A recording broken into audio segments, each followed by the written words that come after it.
Proverbios capítulo 31. Quiero concluir con este tema. Vamos a leer solamente el verso 1 al verso 8. Proverbios 31, del verso 1 al verso 8.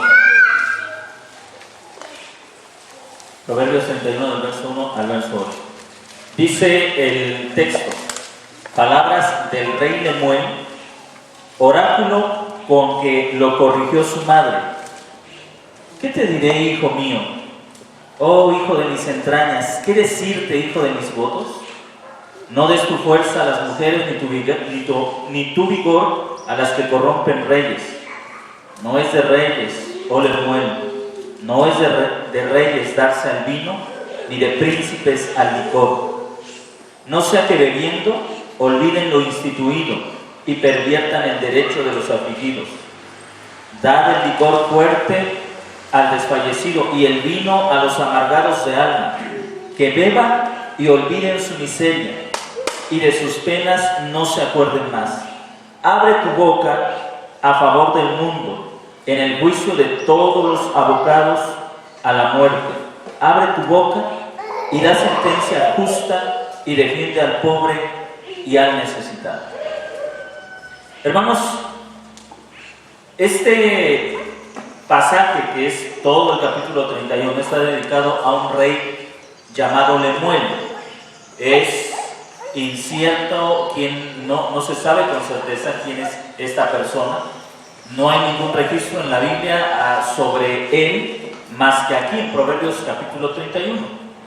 Pero la tradición judía sostiene que Lemuel era uno de los nombres que se le dio también a Salomón. Lemuel y algún otro nombre que aparece en el libro de los Proverbios. La tradición judía sostiene entonces que Lemuel del capítulo 31 es el mismo Salomón. Y si la tradición judía no se equivoca y Lemuel es Salomón, entonces, ¿quién fue la madre de Salomón? ¿Recuerdan ustedes? ¿Cómo se llamó? Betsabé. Exactamente, Betsabé. Ahora, cuando repetimos el nombre de Betsabé, o cuando escuchamos el nombre de Betsabé, ¿qué le viene a la mente sobre la vida de Betsabé? Adulterio. Así es. Lo primero que puede venir a la mente de todos nosotros que hemos leído la Biblia, que conocemos la historia, es el adulterio de David con Betsabé. Si es verdad entonces, si la tradición judía no se equivoca y el Lemuel al quien se está dirigiendo este capítulo, quien está escribiendo este capítulo recordando las palabras de su madre, es Salomón, y la madre de Salomón fue Betsabé, entonces, hermanos, aquí tenemos uno de los pasajes que más nos enseñan acerca de la gracia de Dios. Así que en esta tarde quisiera dirigir esta enseñanza a todas ustedes, hermanas, de una forma que inspire su vida a través de la palabra de Dios, para que sin importar la condición en la que usted se haya encontrado o se encuentre, pueda darse cuenta que la gracia de Dios es capaz de transformar cualquier vida humana. En un libro de oraciones puritana, hay un pequeño poema de una joven dice el poema que lo escribió, o más bien dice quien recopiló o quien tuvo ese poema, que ese poema fue escrito por una joven muy hermosa, pero que demasiado joven se dio a la vida licenciosa. Entonces el poema se llama algo así como Nieve Blanca, y habla de una manera poética de su experiencia. Habla de cómo la nieve blanca es hermosa, pero al caer al suelo comienza a contaminarse. Y al final de este pequeño poema, la joven habla acerca de su experiencia, diciendo que ella era como esa nieve blanca, pero que fue por voluntad propia contaminándose con los pecados hasta que esa nieve blanca terminó sucia. Según es una historia real, esta muchacha muere joven, no recuerdo las causas que la llevan a su muerte, pero es una tragedia. Es una tragedia que viniendo de una buena familia y teniendo quizá muchas oportunidades, su vida termina en un completo fracaso. ¿Cómo la vida de una persona puede terminar de diferentes formas? Si Betsabé es la mujer que está detrás de estas palabras, entonces podemos ver que Betsabé no termina como una adúltera en la historia, como una mujer que fue ya sea seducida u obligada por el rey, haya sido la forma en que haya sido. No termina con el estigma de una mujer adúltera, sino como una mujer que es recordada por su sabiduría y por su sensatez. Y quiero hablar de eso a cada una de ustedes, hermanas.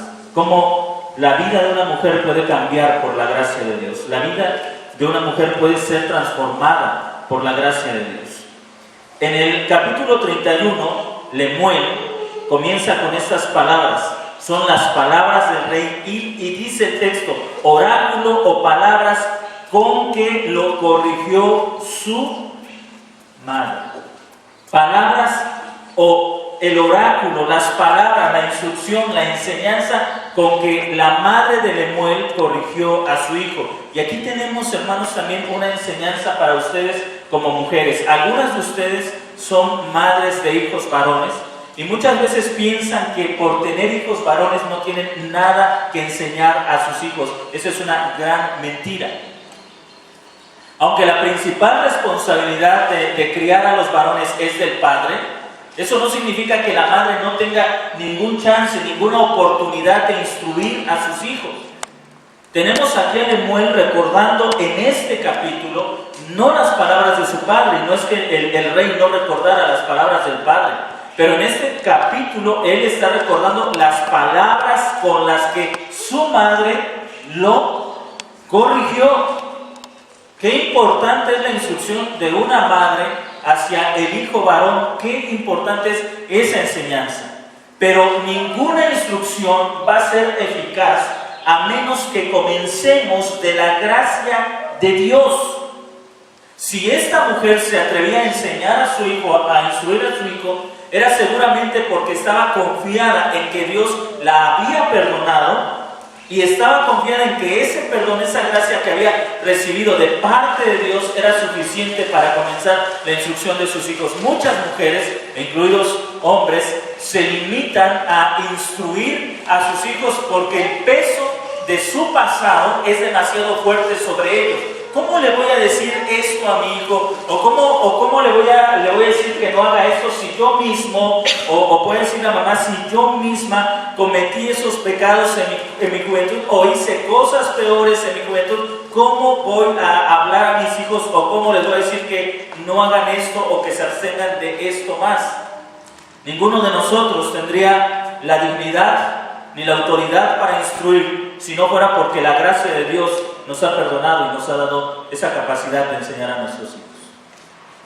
La instrucción, hermanos, entonces no se basa, hermanas, en lo que usted, en la perfección de su vida. No, usted no tiene el carácter moral para instruir a sus hijos porque ha sido perfecto o porque usted ha sido perfecta. La instrucción se basa en que la gracia de Dios nos ha capacitado para algo para lo que ninguno de nosotros es digno. La tarea de la instrucción, la tarea de la enseñanza de nuestros hijos es una tarea que se nos ha encomendado no porque nosotros seamos dignos o porque ustedes mujeres sean dignas de hacerlo, sino porque la gracia de Dios les ha capacitado para algo que ni ustedes mujeres ni nosotros los hombres, como ustedes como madres, nosotros como padres, merecemos. Es la gracia de Dios la que nos hace capaz. Y ahí está el primer punto. ¿Cómo es que la vida de una mujer puede ser transformada de una historia, en el caso de Betsabé, de una historia de insensatez, de una historia de traición, de una historia de mentira, a una vida de sensatez, a una vida de sabiduría, a una vida de inteligencia? ¿Cómo? ¿Qué es lo que hace la diferencia? No fue exactamente lo que ella vivió lo que la cambió. muchas personas han vivido cosas terribles, pero no les sirve de nada. Lo que hace que el pasado sea beneficioso para nosotros es entender que Cristo nos ha dado la esperanza de un mejor futuro sobre la base de su sacrificio. Cualquier pecado, mujer, que tú hayas cometido en tu juventud, si te arrepientes y miras a la gracia de Dios, ese pecado no tiene por qué determinar tu futuro. Ahora, usted puede recordar en el libro de los jueces a una mujer llamada Rahab, que era una ramera, una mujer que se dedicaba a la prostitución, pero en el libro de Hebreos es recordada no por su pecado, sino por la fe que tuvo en el Dios que anunciaron los israelitas que llegaron a su tierra. Es decir, lo que cambia la vida de una persona es la gracia de Dios. Lo que hace que nuestro pasado sea borrado y que muramos no siendo recordados por nuestros graves pecados y por nuestras graves faltas, nuestras graves equivocaciones, es que la gracia de Dios cubra nuestra vida. ¿Cómo es que usted, mujer, quiere ser recordada por sus hijos? Todo eso depende de una sola cosa: si la gracia de Dios está en usted o si ella está ausente de su vida.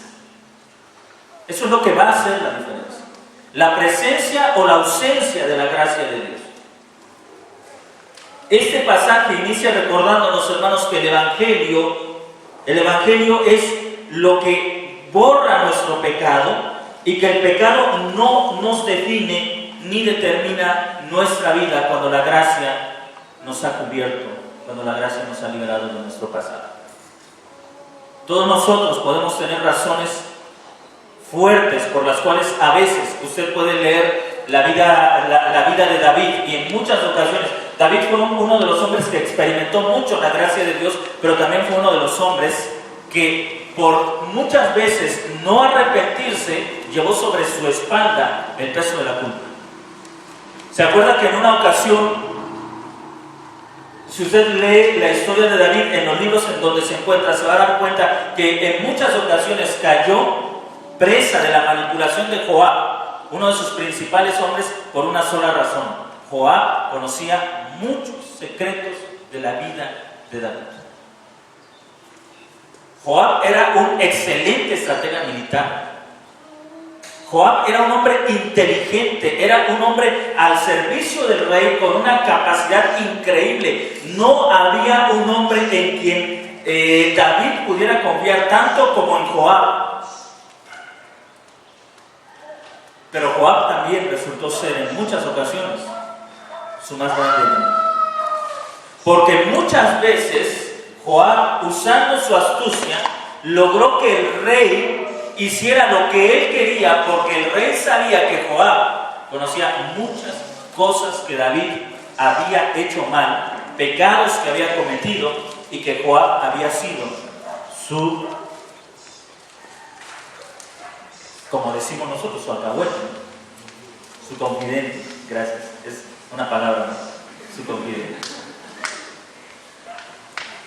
Y muchas veces nosotros nos sentimos como David. Hombres, mujeres pueden sentirse como David. ¿Cómo voy a decir esto? ¿Cómo voy a oponerme a esto si yo mismo he cometido pecados? ¿O cómo le voy a decir algo a mi hijo o a mis hijas si ellas saben las cosas malas que yo he hecho? ¿Con qué cara voy a decir esto, voy a decir aquello? Cuando la mujer no confía en la gracia de Dios y en el perdón que Dios nos da por medio de Cristo en la cruz del Calvario, no se tiene el carácter moral para reprender a nadie, no se tiene el carácter moral para corregir, para instruir, porque el peso de la culpa es mucho más grande que cualquier razón que nosotros tengamos para hacer algo diferente. El peso de la culpa muchas veces detiene a las personas para impedir algo que saben que está mal, pero la culpa les paraliza y no pueden hacer nada porque saben que ellos, como comúnmente se dice, también tienen cola que les pise. ¿Se da cuenta de lo necesario que es entender la gracia de Dios? De lo importante que es entender la gracia de Dios. La gracia de Dios no nos justifica para para criticar a otros. La gracia de Dios nos ayuda a reconocer nuestros pecados, a confesarlos, y sobre esa gracia a poder ayudar a otras personas, nos ayuda a ayudar, a enseñar, a instruir, particularmente a nuestros propios hijos. Sí, Betsabé es la mujer que originó este proverbio. Entonces usted está frente a uno de los retratos más hermosos de la gracia de Dios, frente a una de las imágenes más hermosas de la gracia de Dios. Solo la gracia de Dios puede transformar nuestras vidas, puede cambiar nuestros corazones. ¿Dónde comienza entonces el camino de la restauración de la vida de una mujer? En la cruz de Cristo. Cuando ésta, frente a Cristo, reconoce sus pecados, afronta sus faltas, se humilla delante de Dios y permite que sea su gracia la que la cubra, para que se levante no como una mujer pecadora, sino como una mujer perdonada, que ha sido restaurada a la posición que Dios le ha llamado. Y los evangelios, hermanos, también nos dejan ver con mucha claridad estas verdades. ¿Recuerda usted a la mujer adúltera que aparece en el Evangelio de Juan, en el capítulo 8? Una mujer que había sido sorprendida en adulterio, pero que humillada delante de Jesús, Él la perdona y se levanta y no vuelve como una mujer infiel, sino como una mujer que ha sido perdonada. ¿Recuerda usted a la samaritana de Juan 4? Una mujer que el Señor le dice: has tenido 7 esposos y con el que ahora estás no es tu esposo. Pero ella vuelve justificada. ¿Se da cuenta cómo la gracia puede lavar nuestras vidas, cómo puede cambiar nuestro corazón y cómo puede darnos una imagen distinta a la que nos hemos forjado por nuestras desobediencias, por nuestras propias rebeldías? Cómo solo la gracia puede cambiar nuestra vida. Dice en el versículo 2: ¿qué te diré, hijo mío? Es una mujer ahora hablando no acerca de su experiencia, sino acerca de la sabiduría que ella ha aprendido por confiar en el Señor.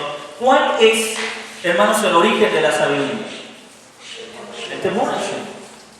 El origen de la sabiduría no es la experiencia o las experiencias que hemos tenido a lo largo de la vida. Le repito, muchas personas han sufrido y han vivido y han tenido tantas experiencias y siguen igual de insensatos sin aprender nada acerca de las situaciones que han vivido. Salomón escribe en Proverbios 1:7: el principio de la sabiduría es el temor al Señor. ¿Dónde comienza nuestra vida a cambiar? Cuando nosotros comenzamos a honrar a Dios, porque eso significa temor, a tenerlo en cuenta a Él, ahí comienza el camino de la sabiduría. ¿Dónde comienza el camino de la sabiduría de ustedes, mujeres? No es, a veces las mamás le dicen a las chicas: cuando te cases vas a ver lo que es bueno. Y luego cuando ya están casadas, cuando vengan los hijos vas a saber lo que es bueno. Y luego cuando ya vienen los hijos, cuando se casen y se vayan de casa, vas a saber lo que es bueno. Y la verdad es que se la pasan esperando a que el futuro les enseñe algo. La vida y el tiempo no te enseñan nada si vives lejos del Señor, porque quien realmente aprende es aquel que teme al Señor. El principio de la sabiduría. No dice Salomón, el principio de la sabiduría es que te vayas a vivir lejos de tus padres para que sepas lo que es amar a Dios en tierra ajena. Como muchas de las palabras de la sabiduría popular de muchos padres, ¿no es cierto? No, Salomón no dice, el principio de la sabiduría es ese, que sufras tú solo. El principio de la sabiduría es el temor al Señor. ¿Cómo Betsabé pasó de una vida marcada por ese fracaso, por ese pecado con el que la recordamos en el Antiguo Testamento, a ser una mujer que sea capaz de instruir a su hijo? Sin duda alguna, la diferencia fue en que ella se puso bajo la autoridad del Señor. Algunos dicen que Betsabé era hitita o etea, igual que Urías. Y los heteos no eran para nada hablando en nuestro lenguaje, no eran cristianos, eran paganos. Así que probablemente Betsabé no tuvo ningún reparo en la propuesta del propio rey, ya que como pagana no tenía nada que le limitara a la propuesta que el rey le hacía con los mensajeros que le enviaba. Pero ¿cuál fue su cambio? El principio de la sabiduría es el temor al Señor. Cuando una mujer comienza a honrar más la palabra de Dios que sus propios conceptos o que la propia cultura, ella está comenzando el proceso del camino hacia la sabiduría. Comenzamos, hermanos, dice la Biblia en lenguaje sencillo, todo el que quiera ser sabio debe empezar por obedecer a Dios. Todo el que quiera ser sabio debe empezar por obedecer a Dios. Pero la gente ignorante no quiere ser corregida ni llega a ser sabio. Biblia, lenguaje sencillo. Todo el que quiere ser sabio debe empezar por obedecer a Dios. Pero la gente ignorante no quiere ser corregida ni llegar a ser sabia. La gente ignorante no quiere ser corregida con la palabra de Dios, no quiere ser instruida, no quiere verse en el reflejo de la palabra de Dios, no quiere aceptar sus pecados, no quiere confesar sus males. La gente, hombres o mujeres que no aprecian la sabiduría, quieren vivir bajo sus propios términos y esto los aparta, desde luego, de la sabiduría. Los años que ustedes tengan, hermanos, no es una garantía de sabiduría. La garantía de sabiduría es si ustedes han aprendido a obedecer al Señor. Los años que usted tenga no son una garantía de sabiduría. Hay experiencia que vamos adquiriendo por medio de los años y que sin duda alguna tendrá cierto valor, pero la verdadera sabiduría se logra no por el paso del tiempo, sino por vivir bajo la autoridad de la palabra de Dios. ¿Qué es lo que ustedes, mujeres, pueden hacer?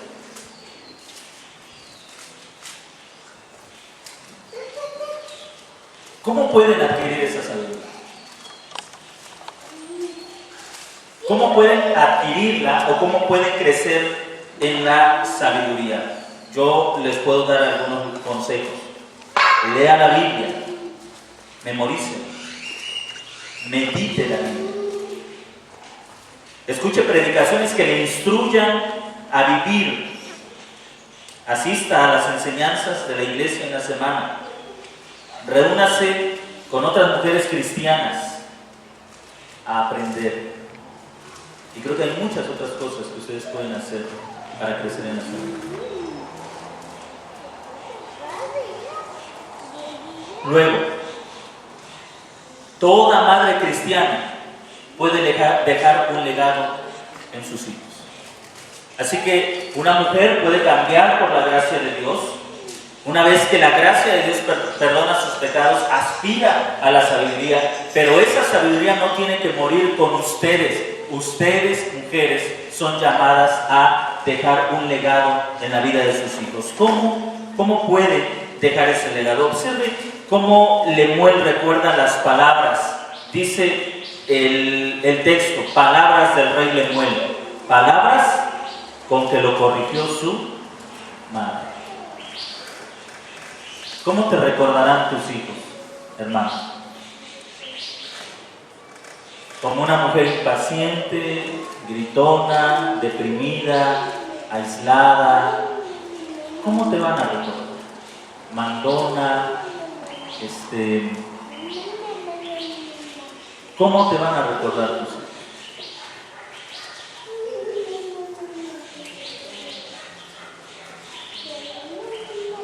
¿Cómo es que te van a recordar? Dice Lemuel, recuerda las palabras con que su madre lo corrigió. Ahora, ¿cómo podemos llegar a esto? ¿Cómo ustedes, mujeres, pueden llegar a dejar ese legado en el corazón de sus hijos? Número 1, aprenda a ser cariñoso. Observe las palabras. ¿Qué te diré, hijo mío? La Biblia en lenguaje sencillo traduce este texto con estas palabras. Querido hijo mío, que naciste como respuesta de mis oraciones a Dios. ¿Qué consejo podría dar? Sea cariñosa, pero no sea lisonjera. Una cosa es ser cariñoso y otra cosa es ser lisonjero. Observe, Lemuel no dice, mi madre me decía, ¿qué te diré, mi bebé? ¿Qué te diré, mi niño consentido? ¿Qué te diré, mi chiquitín?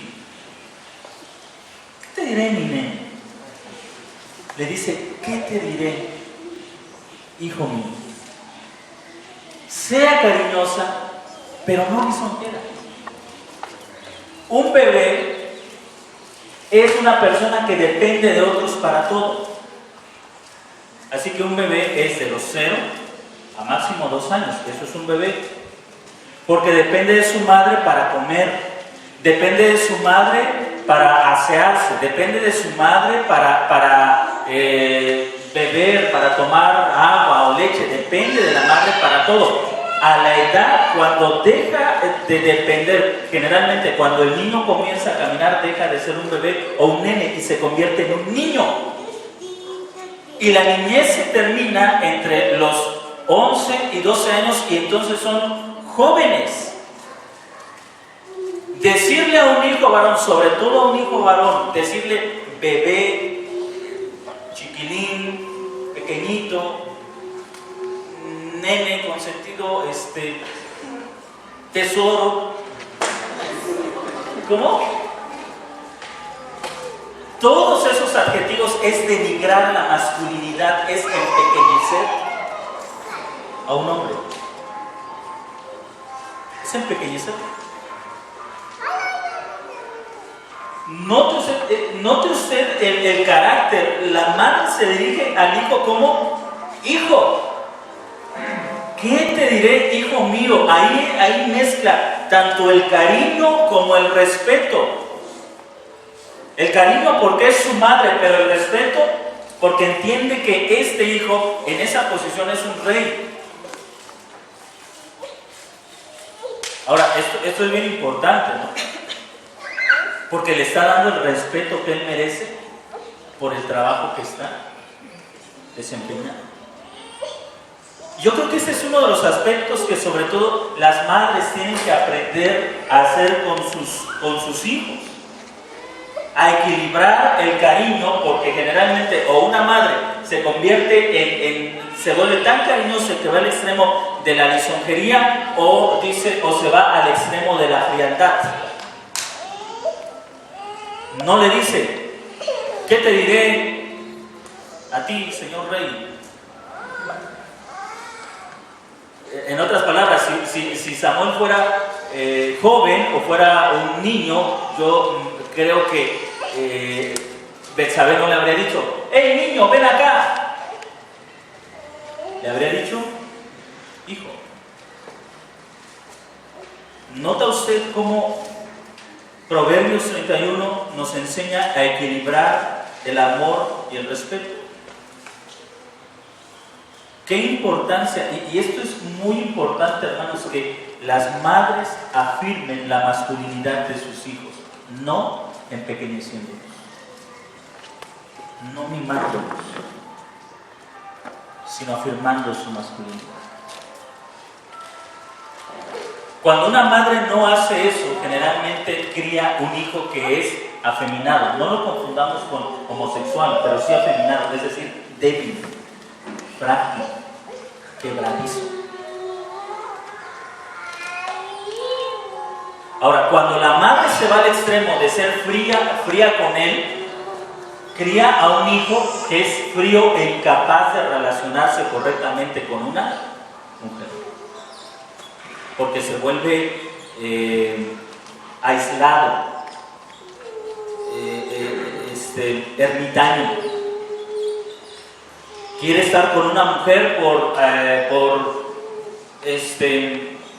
sus necesidades físicas, pero es incapaz de abrazar, de amar, de querer, de expresar cariño a una mujer porque no hubo un vínculo correcto entre él y su madre.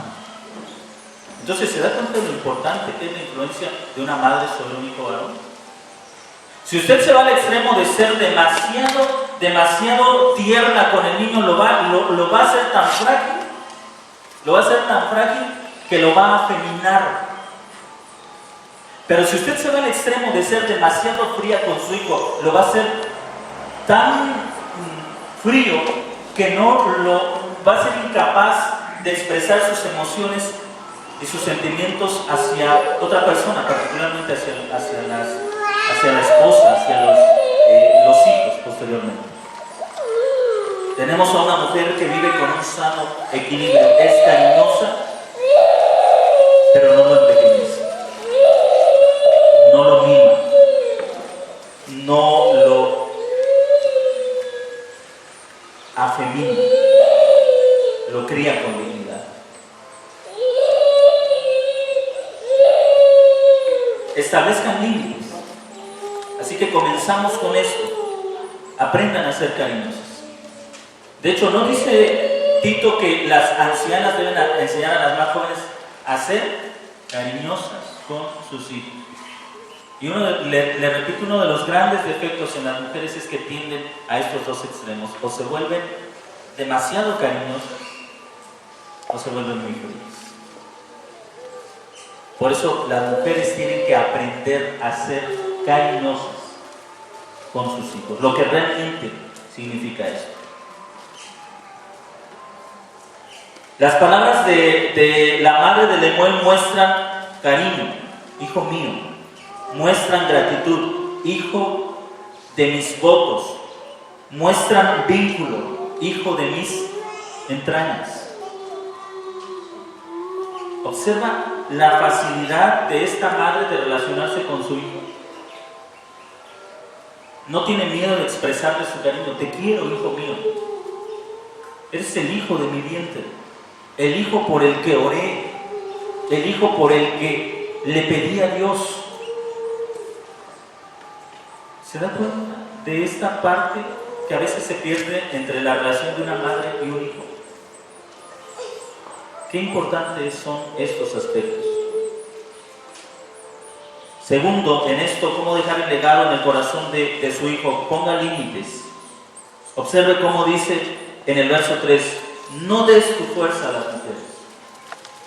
Una de las primeras palabras, se los he dicho en muchas ocasiones, que un niño a cualquier edad, y particularmente con un bebé y una beba desde pequeños, la primera palabra que deben escuchar de boca del padre y de la boca de la madre es no. Es la primera palabra. Observe a esta madre diciéndole no.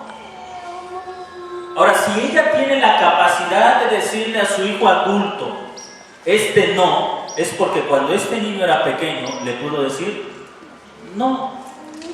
Pero regreso a ese punto, usted tiene que equilibrar. Ese no tiene que provenir de un corazón que sabe decirle a su hijo, hijo mío, hijo de mi vientre, hijo de mis votos. Es decir, te digo no porque te amo. No solamente no porque, ahorita no porque soy ocupada, sino que es la expresión de un corazón que sabe amar. No. Hay un límite. No des tu fuerza a las mujeres. Se establece un límite. Ahora, hablando de vínculos, hermanos, hermanas, hay algo que es muy importante. Quizá para los varones sea de repente difícil entender la forma en que una mujer no puede desvincularse del hijo, porque tome en cuenta que la mamá llevó al niño en su vientre durante 9 meses. En esa relación de vínculo, dicen que se establece un vínculo tan fuerte entre la madre y el niño, que el niño, el primer año, no sabe distinguir entre dónde comienza él y dónde termina. Es decir, para él, mamá y bebé es lo mismo. Por eso cuando separas al bebé de la mamá, ¿qué hace? Llora. Porque él no entiende que mamá y bebé es diferente, sino que se percibe como una unidad. Son lo mismo. Nosotros como varones quizá no lo entendemos y al niño se le hace más fácil despegarse del papá porque no existe ese mismo vínculo físico. Pero cuando nosotros comenzamos a poner límites, ¿qué estamos haciendo? Enseñándole al niño algo que es importante. Mamá es una persona y tú eres otra persona. Somos diferentes y tienes que aprender a distinguir entre mamá y entre hijos. Muchos bebés, y hablo de bebés pequeños, recuerdo porque no usamos el término bebés y tiene 17 años.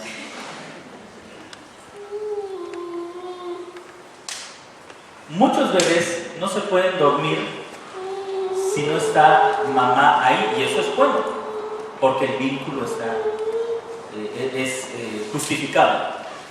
Pero cuando el bebé pasa a ser niño y no se puede dormir, usted tiene que establecerle un vínculo, un límite.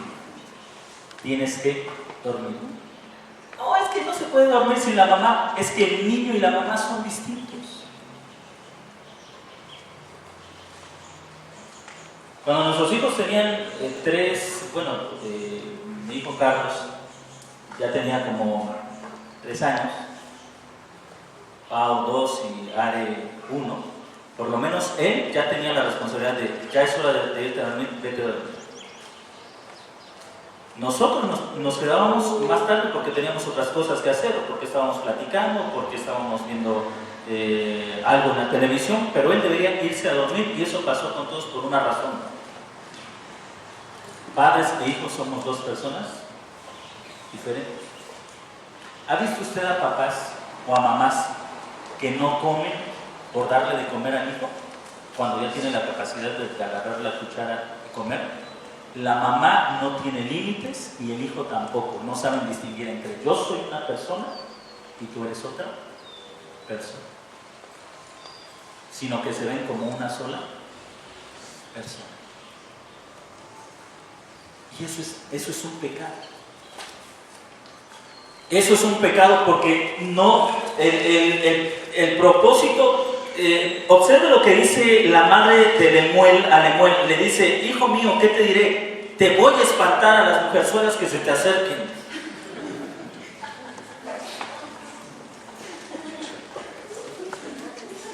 Ella sabe distinguir entre quién es ella y quién es su hijo. Le pone un límite, pero ella sabe que ella no puede hacer lo que le toca hacer a su hijo. Puede instruirlo, pero no puede hacer lo que le toca. ¿Y cuántos padres, cuántas madres intentan hacer las cosas que solo le corresponden a sus hijos? A ver, no puedes hacer esta tarea. A ver, pues yo te la hago.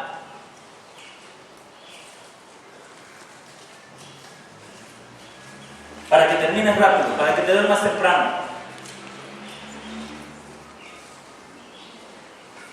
No se establece un límite. Claro. Hay en las enseñanzas, en la instrucción de Betsabé vemos la claridad con la que impone los límites. No des.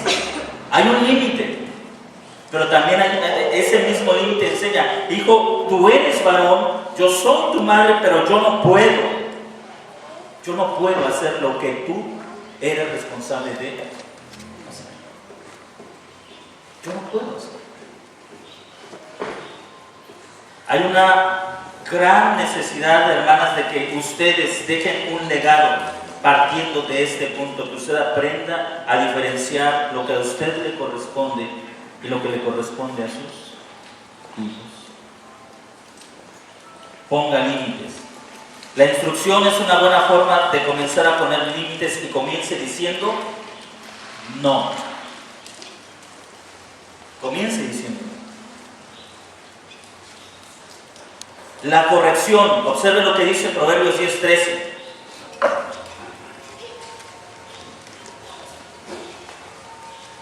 Proverbios 10:13. Proverbios 10:13, 22:15 y 29:15.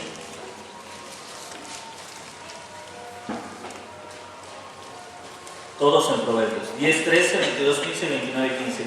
Quien los tenga, por favor, puede leer. En los labios del prudente se halla sabiduría, mas la vara es para las espaldas del falso de cordura. ¿Cómo se impone un límite? Usted ya dijo no, pero el bebé no obedece. El bebé de 10 años no obedece. ¿Cómo se impone el límite? Va. 22, 15.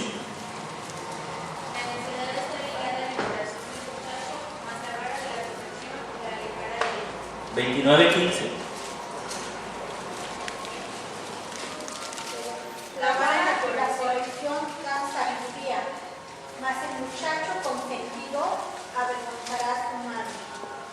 La vara y la corrección dan sabiduría. Ahora, ¿se da cuenta? Este texto incluso nos habla de límites, mas el muchacho consentido avergonzará a su madre. Muchas mamás no le pegan a sus hijos, ¿saben por qué? Porque dicen, es que me duele pegarle. No hay límites. No entienden que, ¿cómo te va a doler a ti pegarle si el que está recibiendo la nalga de ese hijo? ¿No le parece absurdo? Entonces, no estás entendiendo que tu hijo es uno y tú eres otra persona. No te pusieron límites de chico, de chica. Porque si tú dices, es que me duele pegarle a mi hijo. Oye, eso es absurdo. Yo le pego a mi hijo y a mí me duele. Entonces, mejor me pego a mí, quizá le duele a él.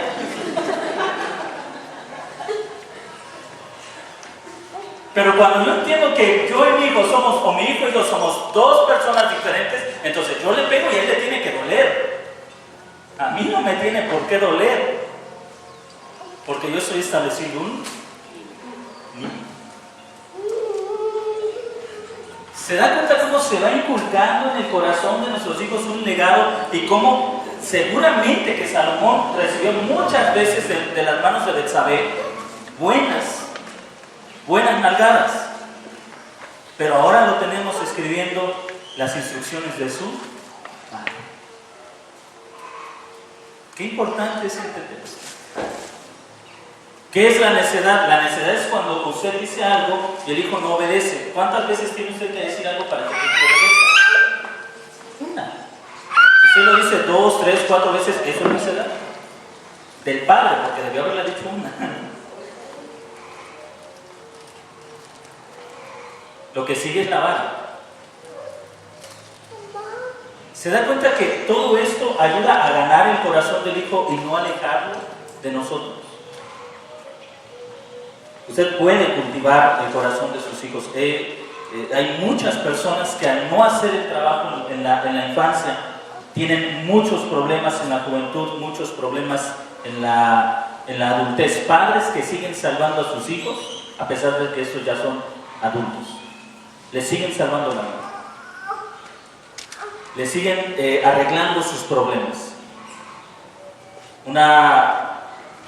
Escuchaba de dos padres cuya hija habían estado salvando su vida desde chica. Después, ella chocó el carro de la familia, de sus papás. ¿Y saben lo que hicieron los padres? Le compraron un carro para ella. Muchos padres se la pasan solucionando la vida de sus hijos. Tú no te preocupes, para eso están tus papás. Tú no te preocupes, para eso estamos nosotros, para sacarte adelante. Te metiste a estudiar esta carrera, no te gustó, está bien, quieres esta otra, no te preocupes, para eso está tu papá, para pagarte la carrera que tú quieras. Ya no te gustó esa, ahora está bien, aquí está tu papá, yo te pago esa carrera. ¿Cuándo ese hijo va a entender que es una persona diferente y que todo lo que siembras, si los papás se la pasan recogiendo la cosecha que el hijo sembró, ¿cuándo van a hacer la diferencia?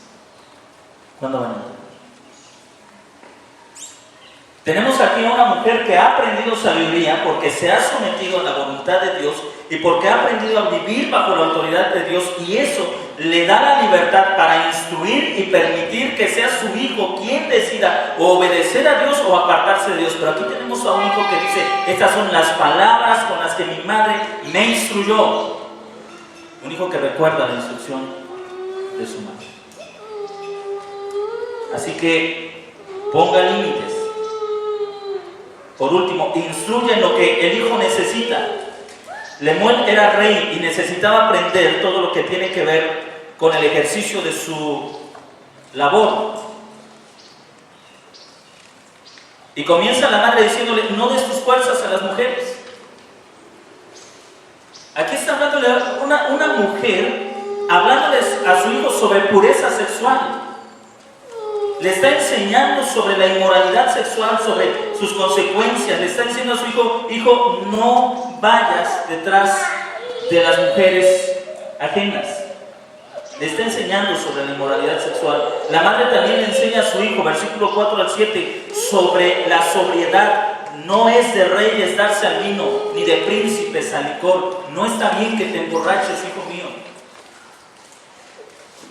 Su madre también le enseña acerca de la ayuda al necesitado, versículo 8. Abre tu boca a favor del mundo, en el juicio de todos los abocados a la muerte. Defiende a los débiles. Le enseña sobre el juicio, versículo 9. Abre tu boca y da sentencia justa y defiende al pobre y al necesitado. ¿Cómo es que esta mujer sabe de todas estas cosas? Porque es una mujer que se ha instruido en la palabra de Dios. ¿Se da cuenta? Uno de los domingos hablábamos acerca de la importancia del valor que tiene la mujer, que la sumisión no implica que la mujer es un cero a la izquierda, que no puede hacer nada. Aquí tenemos a una mujer que no le está diciendo al hijo: espérate a que tu papá venga y él que te enseñe sobre eso.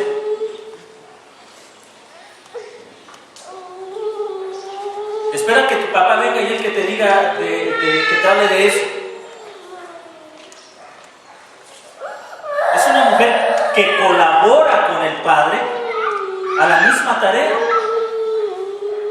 Es una mujer que está trabajando junto con el papá en la misma formación del carácter de su hijo varón. Ella no está diciendo: hijo, ¿yo qué te puedo decir sobre la embriaguez? Que venga tu papá y él que te explique sobre esas cosas. Total, él tiene experiencia.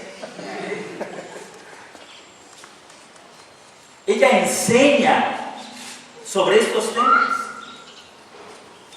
¿Nota usted lo importante de esto?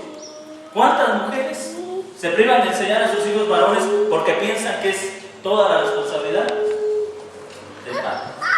Es una responsabilidad compartida. La mujer es ayuda idónea, está ahí para trabajar en el mismo trabajo, para buscar lo mismo en la formación del carácter de los hijos. No sé si tengan alguna pregunta, hermanos. Hermanos, no sé si tengan alguna pregunta, algún comentario.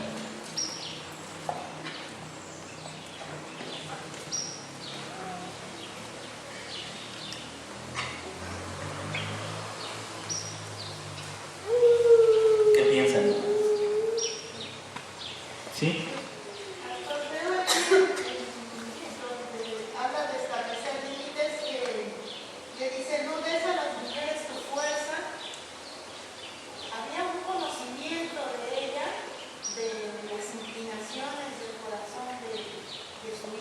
Sí. Ahora que sabemos nosotros el número de mujeres que tuvo el rey Salomón, o sea, ella conocía esas debilidades y me instruía.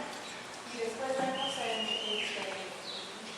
hablando al rey Salomón de que todo eso fue vanidad de vanidades. Sí.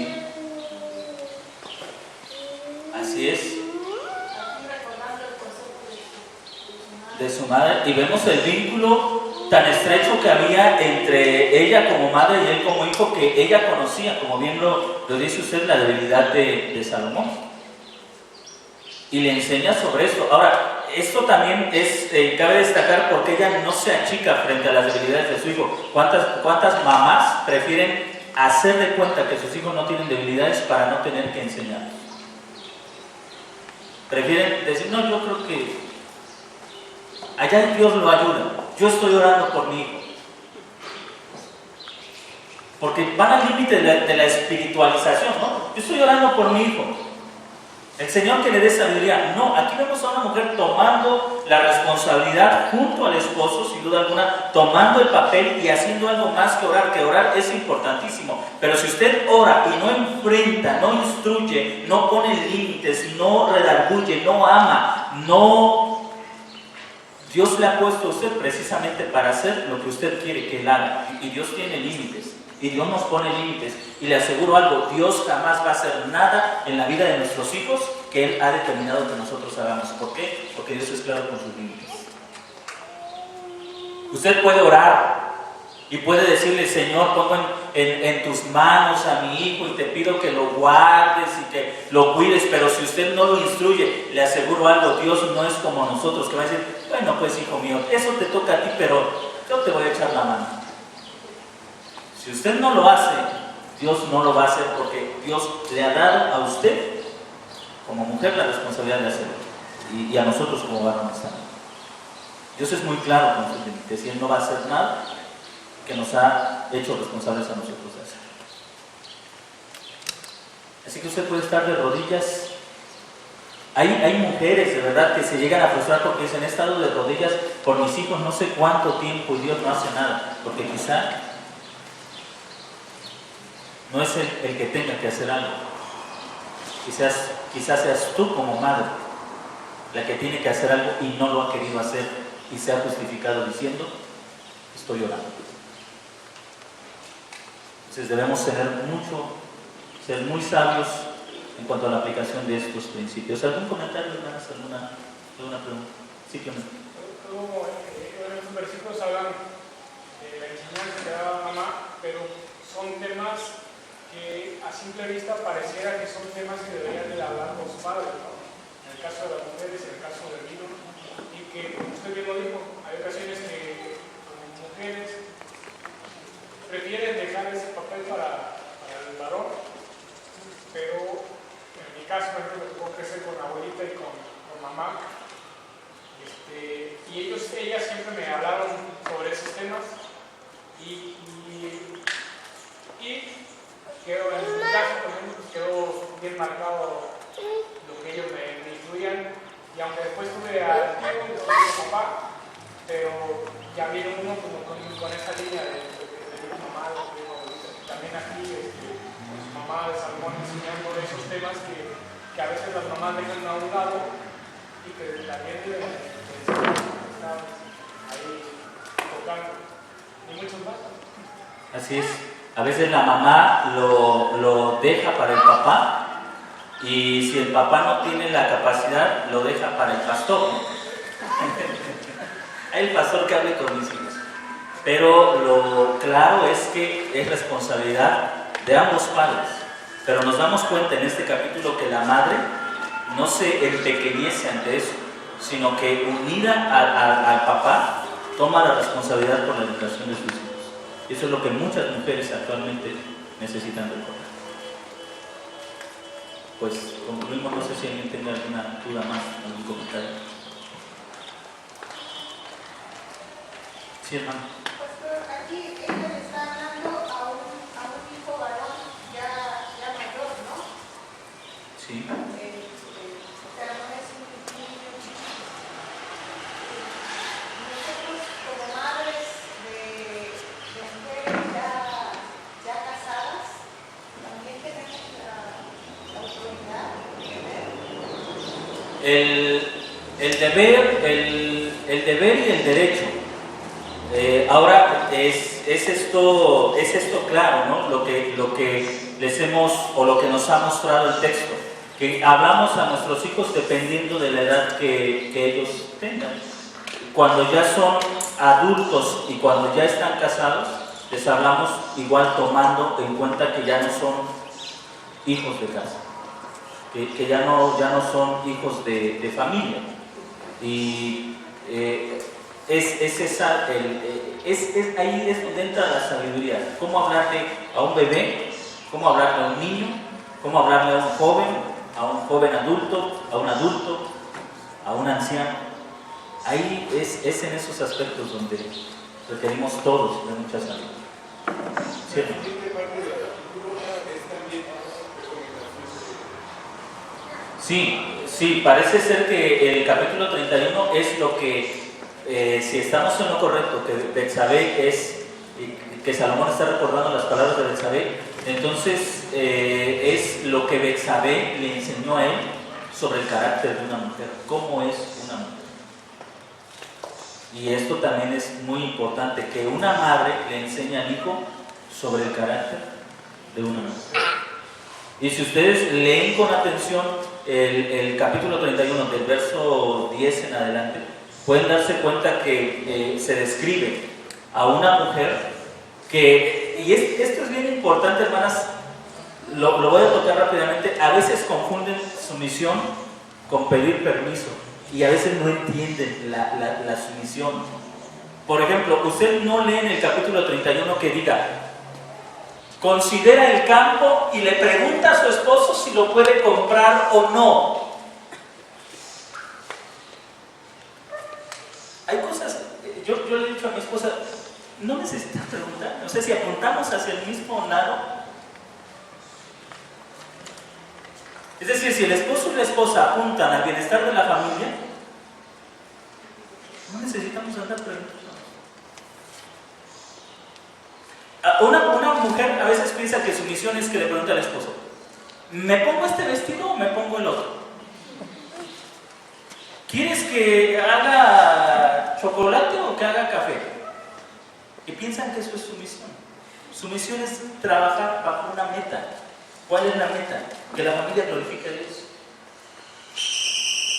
Ahora, si yo voy a tomar una decisión que va en contra de la familia, muchas veces necesito que voy a buscar a alguien que se alíe conmigo para que me diga que sí, aunque yo no esté dispuesto a hacer lo que realmente conviene. Por ejemplo, si yo quiero hacer un gasto que sobrepasa nuestra capacidad y que va a hacer falta para el día de mañana, entonces yo le digo a mi esposa: oye, ¿cómo ves?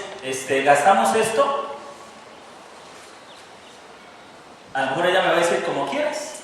Pero yo sé ya de antemano que estoy haciendo algo que va a poner en riesgo la estabilidad de mi familia. Yo solamente quiero cómplices. Exactamente.